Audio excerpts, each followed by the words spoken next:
Hello, everybody. It's the Meista from Brews and Tunes. Cheers. Thank you for joining me. And today I'm very, very excited. I'm chatting with Vincent Crowley, amazing musician, longtime metaler from Florida. You probably know him from Acheron, Nocturnus, multiple bands. Of course, new band, which is your namesake, Vincent Crowley. So thank you so much for joining me. I really appreciate it. Oh, thanks for having me. Appreciate it. Awesome. Well, why don't we start talking about the kind of what you've been up to lately? And of course, earlier this year, this summer, you released this incredible album, Vincent Crowley, Beyond Acheron. So kind of what was the impetus of that? Kind of how did that all get started as far as putting that band together and this album, this great album? Well, when Acheron kind of folded in at the end of 2018, I was trying to figure what the next chapter would be. I was already in another band, but it was more of a studio, which is the Infidel Reich band.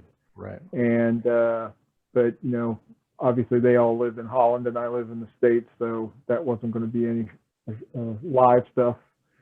So former Acheron guitarist Art Taylor and I were, we had been writing music since actually a couple years before Acheron broke up, but it just didn't feel like Acheron, and we kind of wanted to do some different type of ideas. So after Acheron broke up, we got together and tried to brainstorm. We had tremendous trouble trying to find drummers and people to work with, and the Vincent Crowley, there was a show, Destroying Texas Fest, that happened in 2019, and they wanted us to do an Acheron show, and I told them, I said, the band was broke up, but they really wanted us to do the Acheron Right to the Black Mass set, so I said I would do it under my name. So we got the drummer from Wrights, to Jim Strauss, to play, and we did that show under my name. And I was already thinking of doing live shows, multiple, whatever I wanted to do under my name, so I could, kind of do things at my own will for live shows. Art and I kind of got together, and bass player we used for that show, actually, Brock Stevens, was in a band called Church, and he knew we were having problems with the drummer situation. So he said, I think my drummer could probably help you out. And his name's Ryan Archer. And so we got together with him, and things really clicked.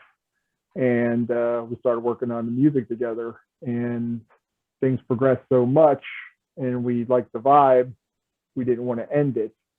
So in the trying to think of what to do next, we obviously were like, what are we going to call the band name? And, at this point, I already had the logo for the Vincent Crowley stuff. And Art and I said, yeah, people kind of know your name. They know what Acheron was about. And instead of doing a whole brand new thing, they almost like how King Diamond did with Merciful Fate. You can expect certain things from him when he's doing something. So we decided just to use my name, the Vincent Crowley Band, and go forward with that, and just go into the studio, the three of us, and record the songs we had.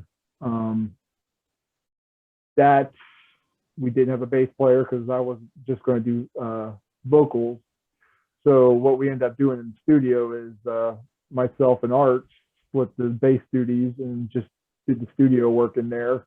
Did the recording as a 3-piece, and came out with the album, and luckily everything just clicked and sounded great. And the studio we went to with Joe Veers, Sonic Lounge, did a great job with our sound and everything, and on we went to the next chapter. Nice. Yeah. And the sound is great. It's a fantastic album. I really, really like it a lot. It's one of the, as soon as I got it, it's one of those, I just continue to listen to it. It's, pretty much daily. It's just such a, and like you said, it's got a different vibe from Acheron. There's still a lot of cool melodies, of course. Maybe, and a little more doomy, I guess, to some degree. Absolutely.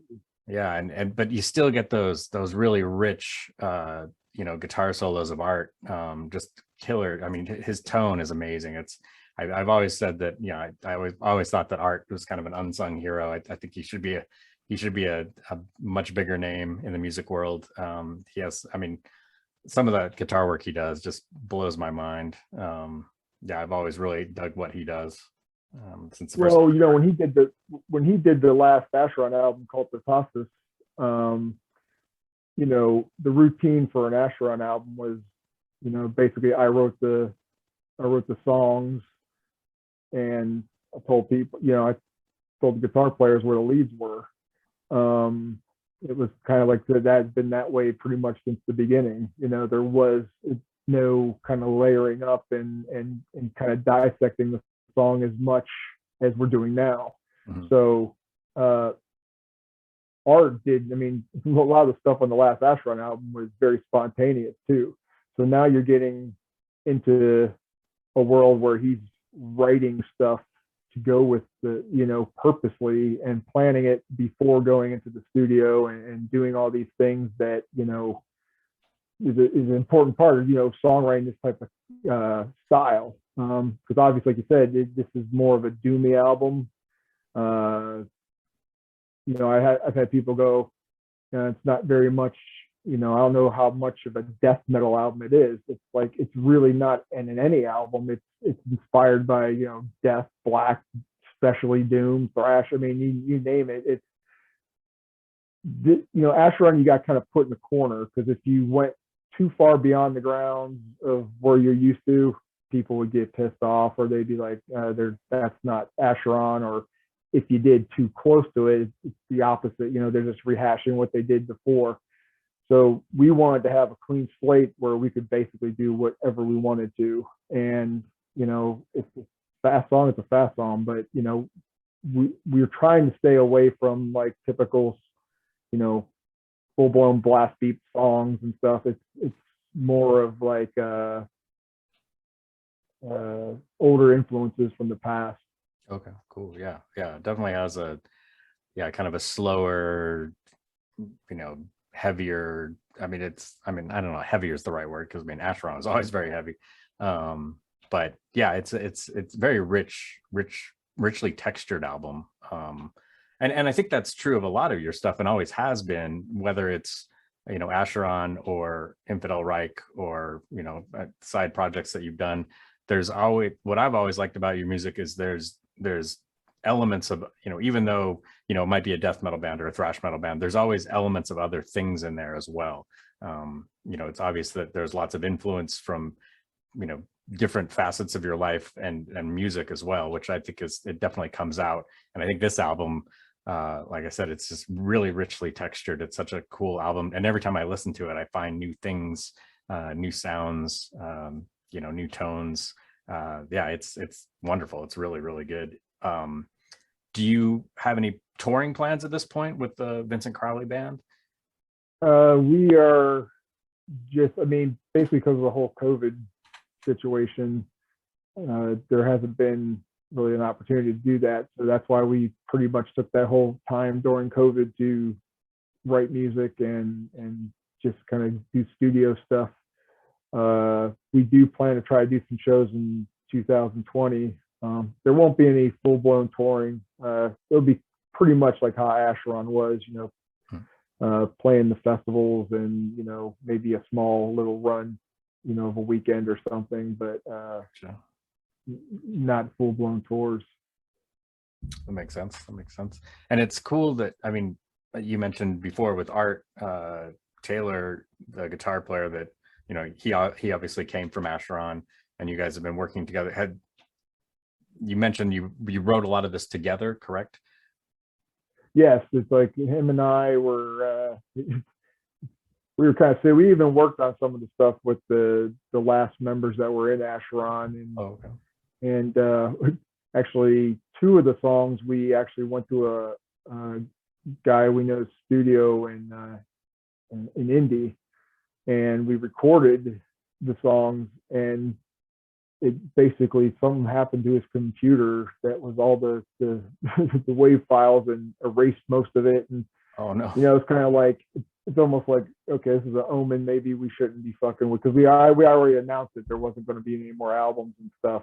So kind of stick to what we were planned in the beginning. Just the last few years of Acheron was just like doing a lot of shows and playing around and enjoying what we had already created in front of people.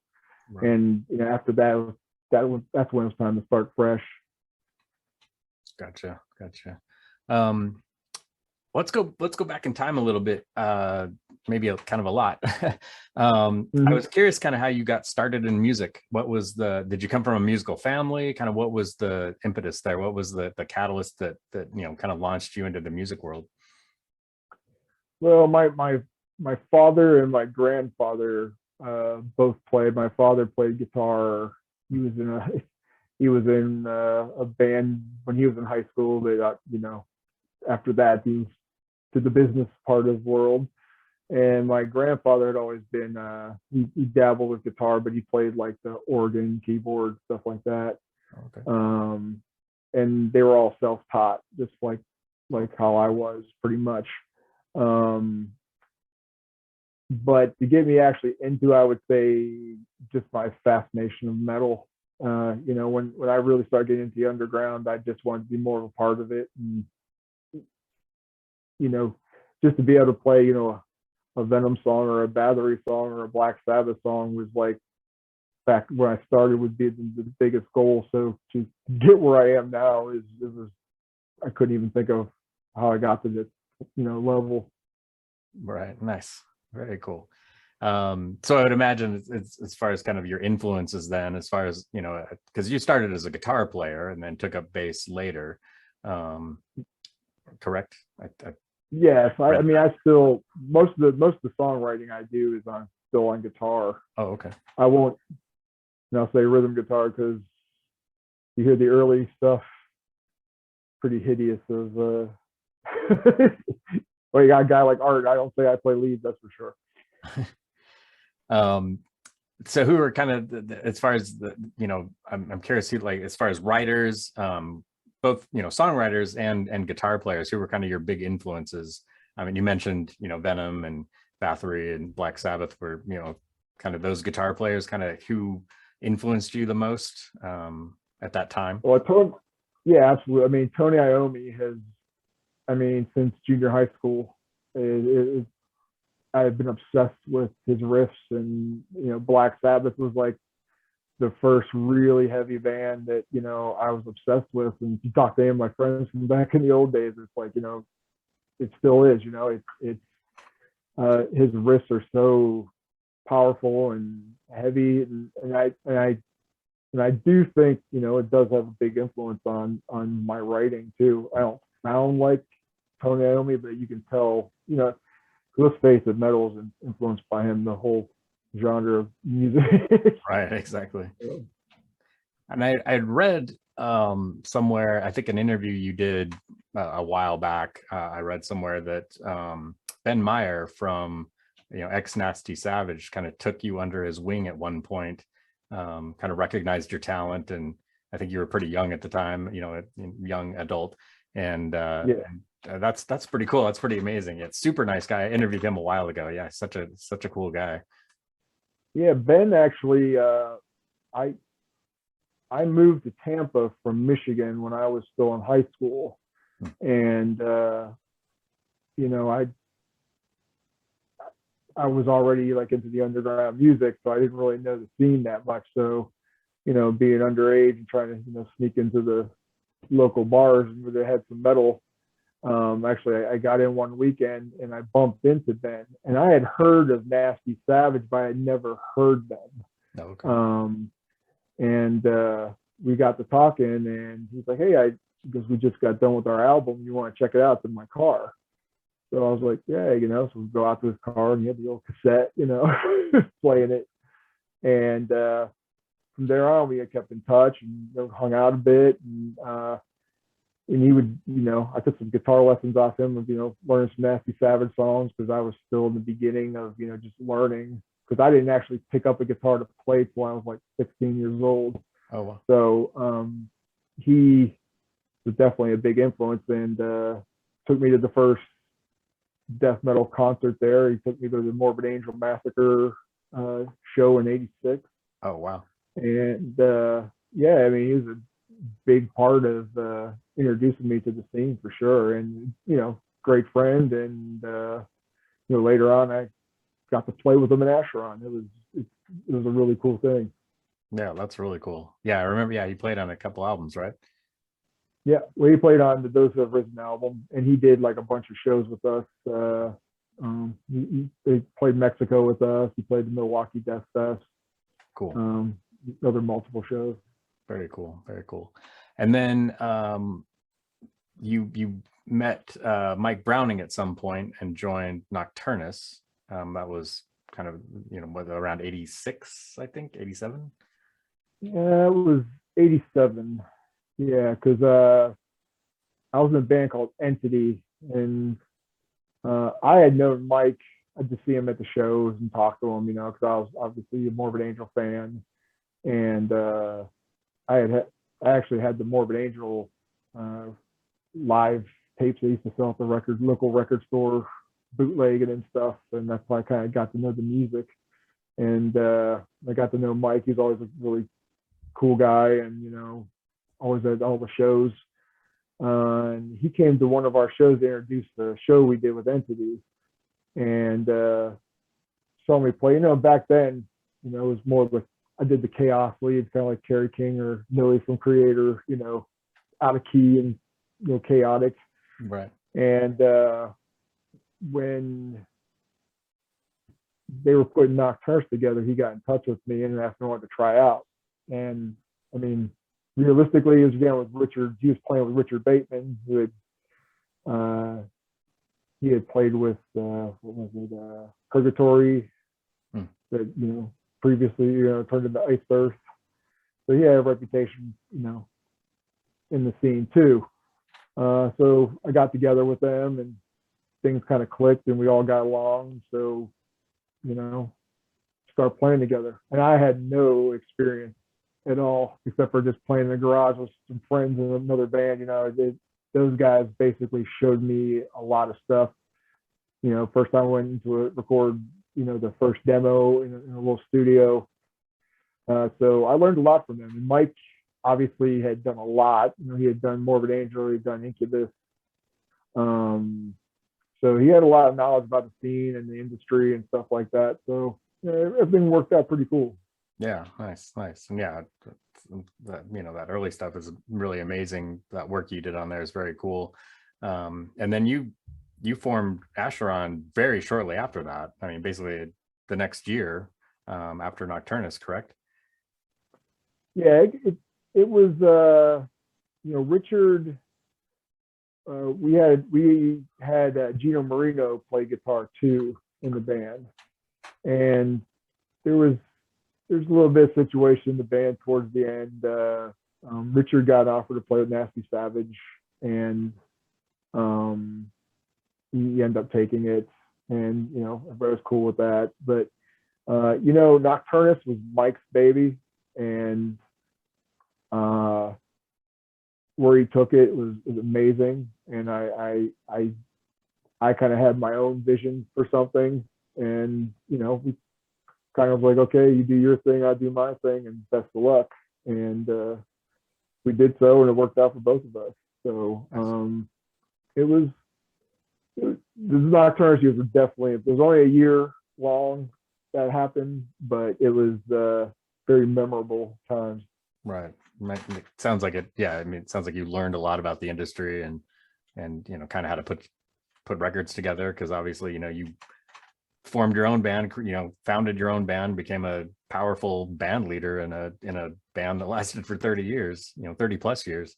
And Mike actually played on some Acheron albums as well later on, right? Yeah, it's funny with Mike. We've known each other for so long, and been friends and kind of supported each other. Nocturnus, when we recorded Right to the Black Mass, we were at Morristown Studios. At the same time, Mike and Nocturnus was recording Thresholds. Oh, okay. So it was funny because it's like, you know, here we are doing albums together, and then, you know, Mike did a couple of guest vocals on the Right to the Black Mass album also, some backup and some he did the demon voice on Curse of Nazarene. Okay. And I was in Orlando, and when I moved back to Tampa, that's when him and Nocturnus had the falling out, and we decided, you know, hey, you want to, you know, play at Acheron and see how it goes. So that worked out, and it's funny because the Lex Talionis album is pretty much majority of old Nocturnus songs we did back in Nocturnus, because we kind of dug them out of the dungeon, since we already kind of knew stuff like that. And so our second album, Acheron, album, was basically older than the first one. Oh, interesting. I did not know that. That's pretty cool. The music writing, yeah. So Mike, has been a big factor. I've always supported the guy. The guy is very talented. He's very creative and original. I've always thought he was underrated in the scene. Yeah, I agree. You know, I think him and Ben both were probably the biggest characters in the Tampa scene back in the day. You know, a lot of people got more popular, but back when that whole scene was forming, those two guys were always at shows. They were always supporting bands. They were always, you know, promoting metal. So you got, you know, tip your hat to him. Yeah, definitely. Yeah, super talented guy, and yeah, very friendly guy. But yeah, as you said, I mean, yeah, and I would argue, you know, you're definitely up there too. I mean, you're I think a huge influence on a lot of musicians, and always have been, and you know, especially with a long, you know, powerful career like you've had. You know, and I mean, yeah, it's funny how there's, you know, you kind of mentioned you know, like those two guys and how they weren't, you know, they didn't become the biggest thing. The music industry seems so bizarre to me. It's not necessarily the most talented bands that catapult to the top for some weird reason. That's what's weird, because it's the scene. There was a pre-scene. Everybody talks about, you know, kind of like the big death metal scene, but there was kind of like a pre-scene to that death metal that kind of in between the Nasty Savage, Sabotage, and the Obituary Deicide eras. You know, there was kind of like this middle section that kind of like blossomed into what became the big Tampa scene. And funny thing is, after Nocturnus, I left the state because I wanted to relocate and try to find other musicians. And actually Acheron started actually becoming a band when I got to Pittsburgh, Pennsylvania. And I stayed there for a couple of years, and then I moved back to Florida. And basically I moved back to Florida by myself and kind of revamped the whole band. So it kind of went back to square one, but you know, it worked out for me. But there's definitely the whole scene there. I mean, you got to appreciate, like, so many bands that kind of started in one place, and you know, a lot of them are still legendary right now, and they're making a living at doing, you know, this type of music. Yeah, and I would imagine it would have been, yeah, pretty amazing to be part of that scene at the time. You know, back in those early days. Did you have a sense that you were part of something kind of, you know, something special, that there was like, you know, like nobody else is doing music like this, you know, this is something totally different? Yeah, because it's funny because, you know, when we did Nocturnus, you know, I think a lot of bands, like later on, you kind of like try to sound like a certain style or whatever. And we were kind of in that mode, because you listen to like the Venoms and the Celtic Frosts and the Bathories, they didn't all sound the same. They all had a unique style, and they had a whole different niche in their writing, and it came up with something different. Yeah. And I think we were kind of on that kind of plateau. We weren't really sounding like anybody. We were just doing some different stuff. And, you know, obviously after us, there was a hell of a lot heavier bands that came out, and darker bands too.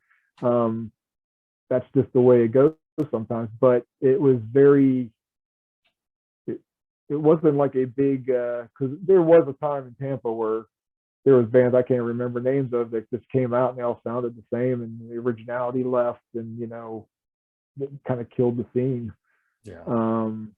But the ones who kind of started in the first place, obviously there's a lot of them are still doing it today. So yeah. But it's funny because when I left after Nocturnus, I remember talking to Mike on the phone when I was in Pittsburgh. He goes, "Man, you left at the wrong time." He goes, "Everybody's getting signed here. Everybody's getting," and I was like, "No, figures." Yeah. I mean, yes, that was true. Yeah, the death metal thing kind of caught on, and like anything in the industry, it seems like if something's popular, if it's selling, then you get record execs in there. They're like, all right, let's sign everybody that is in this genre or subgenre and try to make as much money as we possibly can. And yeah, like you said, there's there's going to be all these copycat bands. But yeah, I think I to your point, I think it's important, that the staying power, it's in the talent. Those bands that are still going, it's because like yourself, because of the talent, and that creativity that these other guys. I also think with especially back then, I've had conversations with people that are like music fans now, and talk about the scene now compared to back in the day.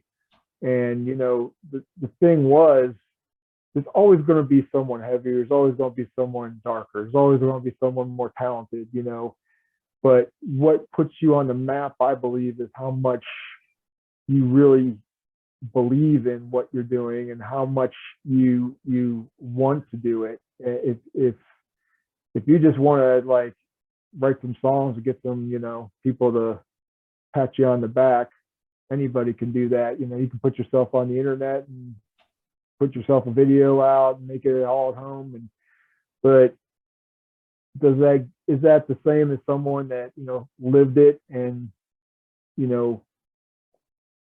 had to use up every bit of their time and money and traveled and tried to do as much as they could to keep it going and get to the point of being recognized? I don't think a lot of bands nowadays understand how a lot of the older bands, what they had to do to get recognition. Yeah. And some bands were really talented and got signed, but because they sounded like somebody else. I wouldn't want to do that. I wouldn't like to get signed just because I sound like the new trend or whatever. And that really happened. And unfortunately, I think that happens with every style of music at one point, or they get big. But yeah, the old scene, I just know everybody you see that's maybe making a living right now, I've seen that almost everybody kill themselves to fucking basically try to get to that point. It wasn't just they sat back and recorded and boom, instant success. It was people put in hard work to get where they're at. Oh yeah, definitely. Yeah, the kind of touring that they had to do, and just, I mean, yeah, especially we're talking of course pre-internet, so you had to put up flyers all over town. You had to work your ass off just to get any sort of name recognition. It was a very different time, and it was harder to access music, even in the United States. Living, I'm on the west coast, you'd read about death metal bands, but trying to find any of it at that time was difficult. You'd have to order stuff, and hope that it came into your local record store. Right. Yeah. And we were spoiled, when Tampa at the time, we had a record store called Aces Records, and it was like notorious. I mean, at all times, somebody from a band would be in there, and tons of music from all over the world, and it was a big supportive scene there. We had our ups and downs, but it was still there. It was just a good time for music, and it's just very odd that it almost consumed itself.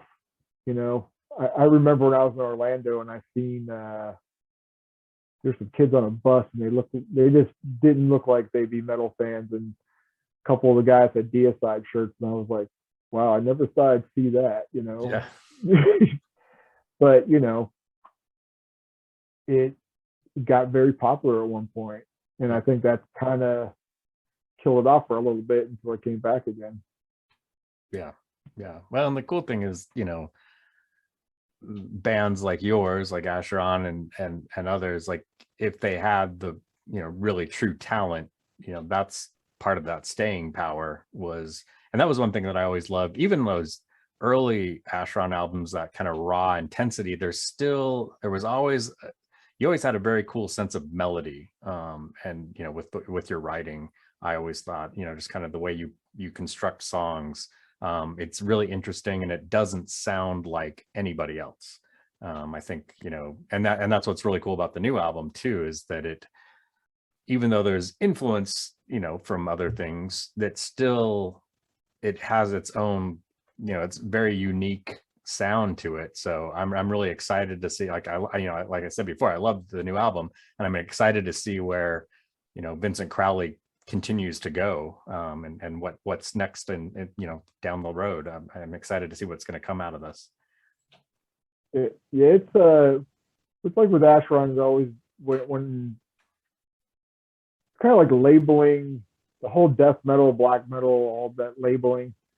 I wish that they was just call our music underground, because then people don't expect it to sound a certain way. Because I never thought we sounded like, you know, when we get reviews, they're trying to sound like Deicide, they're trying to sound like Morbid Angel. You don't sound anything like them, you know. No, And it's just that narrow-mindedness where they're going to take the top bands and try to like put you up against, you know, what you sound like, why don't you sound like this? And I never really gave a shit about that. I always wanted to do what we did, and people liked it, they liked it. 30 years, we never got a super great label, you know.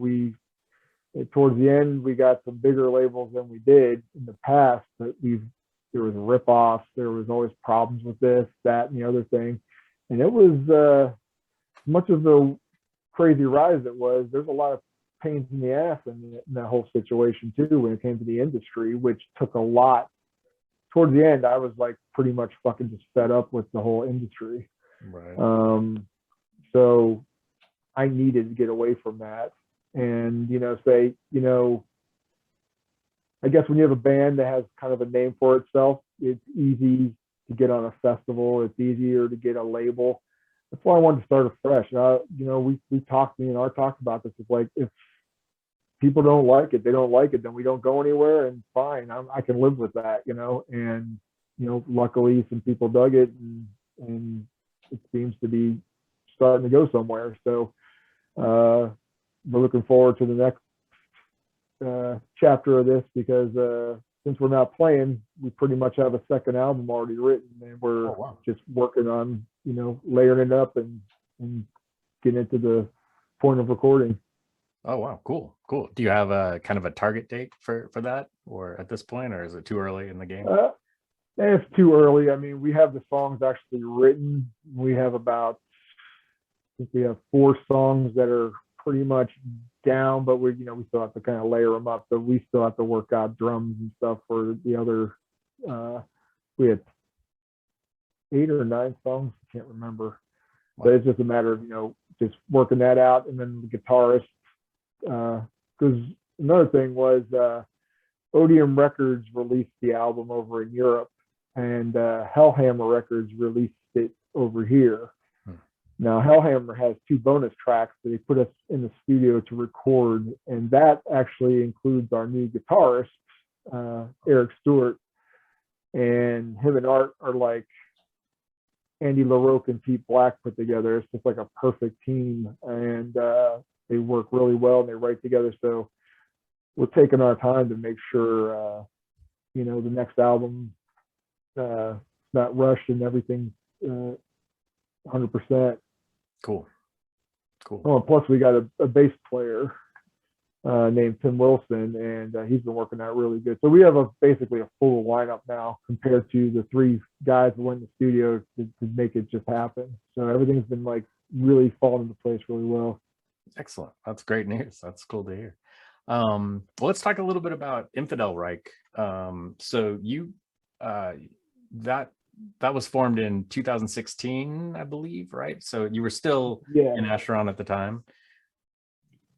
Yeah, it's funny. I've known Bob, our drummer, for since the 90s when he was in Asphyx, and we used to trade tapes and stuff, trade music, and so we kept in touch, off and on throughout the years. And Acheron and Asphyx both played a festival in Holland, and we were talking, and we were like, we have to do something together. We know each other for so long. We should try to do a project. So it was always kind of like we always kind of joked about trying to get a project together. Well, Bob got online, and we started talking, and it was during the point where everybody started to get real politically correct. And we were talking about how, remember when Carnivore and SOD used to just push buttons and piss people off, but they did it in the greatest ways.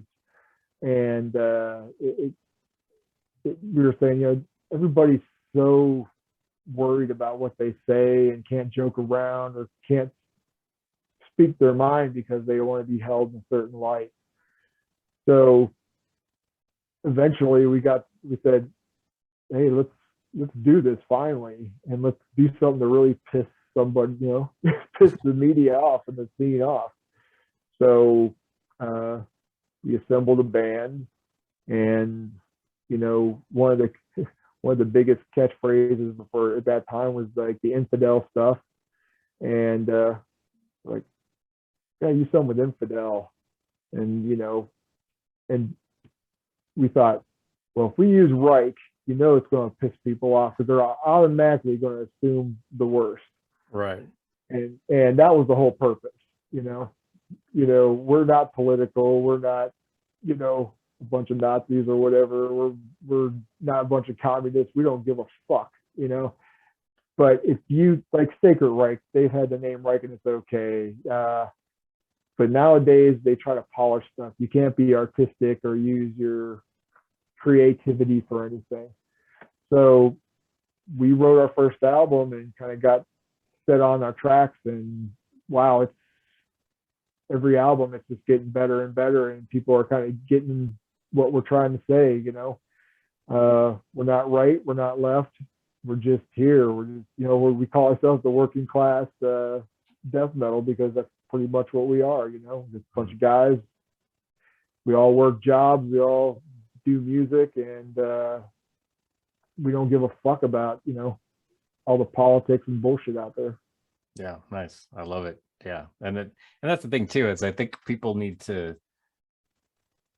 realize it's some of it's a little bit tongue-in-cheek to some degree, like you said, you're pushing buttons, it feels like Absolutely. like that old school, like I remember how many people thought Peter Steele was a communist because of all the imagery and stuff. It was hilarious, right? It was a great gimmick, and it pissed people off, and we're just doing it in a different way. And some people get it, some people don't. I think this last album, we just released a new album called New World Outrage, and I think people are actually reading the lyrics and getting what's tongue-in-cheek, what's not, what's kind of like just saying what's going on today, and saying this world's fucked up. Yeah, and it's what a great album too. Like some really incredible playing. It's fast, it's aggressive, it's really fun to listen to. I think I'm and that came out very recently, correct? I can't remember the date exactly. That just came out a couple months ago on Raw Skull Records, and it's probably my favorite album so far. Each album like kind of takes a step up, and this one just kind of clicked really well, and it's, me and Bob were talking, it's kind of like slowly taking us back to our roots. There's a lot of influence of different stuff in this, in Infidel, but it's getting a little bit more old school death metal than, we have a little bit of that rock punk in the earlier stuff, and there's still a little bit on this one, but it's getting a little bit more angry, a little bit more, aggressive, and we're digging the way it's, kind of gradually going, evolving. Nice. And like you said, yeah, one thing that's cool about kind of all of your bands, like you said, but this one, you've got, there are elements of punk in it. Like all of the stuff you do which has always fascinated me is, all these different elements that you bring into, it's really hard to pin down, like, like on a surface level, you could say, Acheron's a death metal band, but there's, black metal elements, there's, just kind of classic heavy metal elements, there's doom metal elements, and I would say the same, even though the new Vincent Crowley album is doomy, there's still a lot going on. There's, kind of this classic metal element to it that is very cool. And it kind of courses through everything that you do, which is great. I love it. It's really cool. And again, I think it comes down to your, the way you write songs, where there's, even though it's aggressive, it's metal, there's still this wonderful, there's these wonderful melodies that come out of this stuff too, which is great. Yeah, because I mean, realistically, I listen to a lot of different types of music, but the majority of stuff that I usually listen to is the Sabbath, the Priest, lots of Iron Maiden. I still listen to all that stuff on a regular basis, the Motorheads and stuff like that, because that's what I grew up on. So I don't really get very influenced by the new stuff, because that's not really, a lot of it's not what I'm listening to. I check new bands out, and there's a lot of good ones out there, but the ones that really kind of influence me are the older bands that, like you said, have the melodies or have the riffs that stick in your head. And I always thought that, I would rather, I have kind of like a lot of respect for Danzig, because, his songs were simple, but they stuck in your head. They were heavy, and,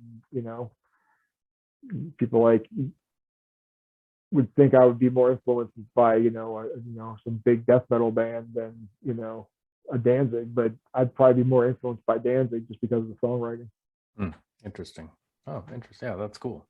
That's really cool.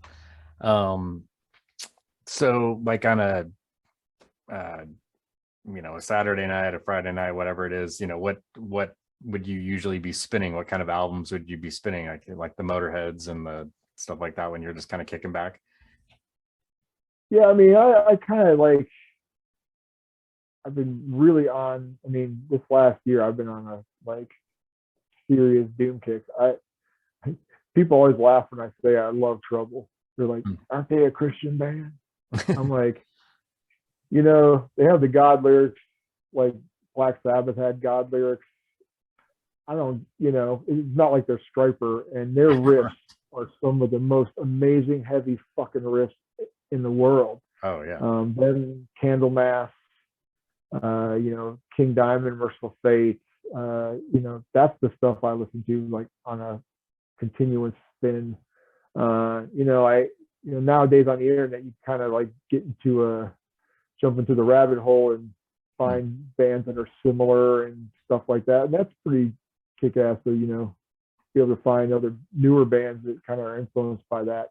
And that's what kind of I do. I still got the classic, the Morbid Angels and the Deicides and all that.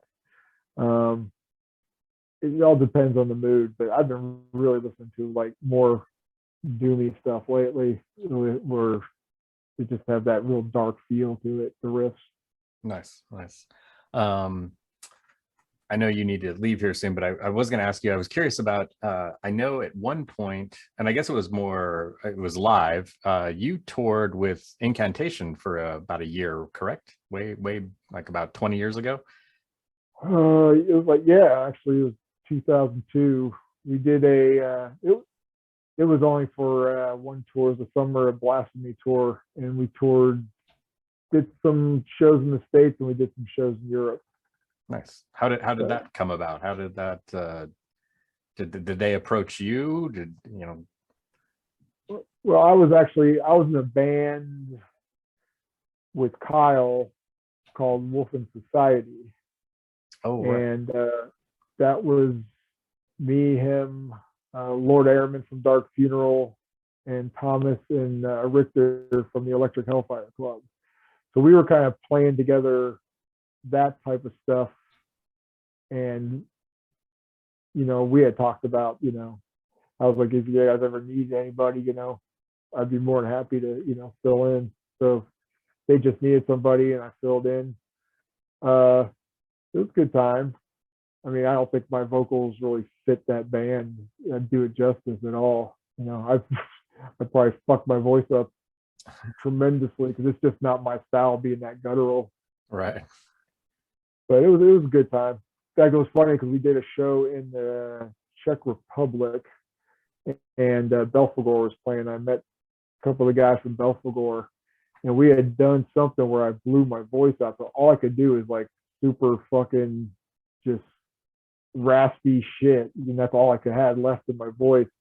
And they're like, man, that was deep. That was brutal. I was thinking, man, that was sucked. I couldn't even fucking talk. So it was just kind of funny, that different, you know, style. But that kind of put me in a situation where, yeah, you need to know what your type of music is a little different than, it's not just basic, you know, your typical heavy death metal. That's a whole different animal. And you know, even though my vocals have a harshness to it, they're, you know, I even told artists, like, you know, my vocals aren't the most brutal. They're just what they are. You know, it's kind of like, you know, I compare them more to a Kronos or a Tom Warrior than, you know, a Glenn Benton or a David Vincent. Yeah, that's a good analogy. That makes sense. That makes sense. I mean, even though I'd say, yeah, your voice is very unique. It's kind of one of those things like when you put the needle down and those first vocals hit, like, oh, yep, that's Vincent right there. Yeah, cool. Very cool. Well, Vincent, this has been great. Thank you so much for chatting with me. I really appreciate it. You're a fascinating person, fascinating stories, amazing albums. I wish you the best of luck. I can't wait for the next, Vincent Crowley album and the next Infidel Reich album as well. Just such cool stuff. So everybody that's watching this, if you look in the description down below, there are links to Infidel Reich as well as the Vincent Crowley page. So please check it out. And I would definitely pick up Beyond Acheron at your local store. It's phenomenal album. Like I said, I cannot stop listening to it. So yeah, thank you very much. I appreciate it. Well, thank you for the support and thanks for having time to Awesome. talk to me. It's great to see these little podcasts remind me kind of like what take over the zines of the past. So it's great to see the old school, still going. Yeah, awesome. Thank you very much. Have a good night.